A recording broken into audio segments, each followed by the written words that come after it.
wala siyang proper plumbing, wala siyang kahit ano, kasi bukal lang siya eh. So, yun yung misconception ng iba na pag bukal, hindi na kailangan ng proper plumbing at saka proper filtration. Ang gusto mangyari ng kliyente, magkaroon ng proper filtration system, magkaroon ng proper plumbing at saka magkaroon ng mga ilaw. Yung buong perimeter nito, pabagbagin natin to, lalagyan natin ng mga bagong inlet at saka outlet. Kumakatas yung tubig dyan, ibig sabihin, naglilik nga talaga to. Eh no, lahat orange pipe.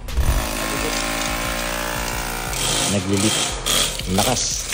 Ito lahat yung tubo na ilatag natin. So, pasado na tayo sa leak test. Wala. Sa mga dugtungan, wala. Yan, ito yung ano natin dito, yung filtration natin. Dalawa nilagay natin dito kasi malaki yung pool niya at the same time para may redundancy. Kita nyo lahat ng mga plumbing natin, maayos ang pagkaka-arrange natin. Standard lahat. Pag may kaproblema, madaling ayusin. So, may mga water features na siya dyan. And kumpleto na yung mga ano natin, deck set natin. Ang ganda oh. Very functional na yung mga plumbing system natin. All is well na, so mula dun sa medyo problematic nilang swimming pool, kahit paano, binigyan natin ng buhay at ginagyan natin ng maayos na filtration at maayos na plumbing at magkaroon ng magandang mga water features. Sa swimming pool, tandaan po natin, anything na maling ginawa po natin, lahat po yan lalabas at lalabas, lalo na po pag may tubig. Kaya po, kung gusto nyo po na sigurado at ayaw nyo na sakit ng ulo, alam nyo na kung sino hanapin nyo. Ito rin si Tito Sai at your service.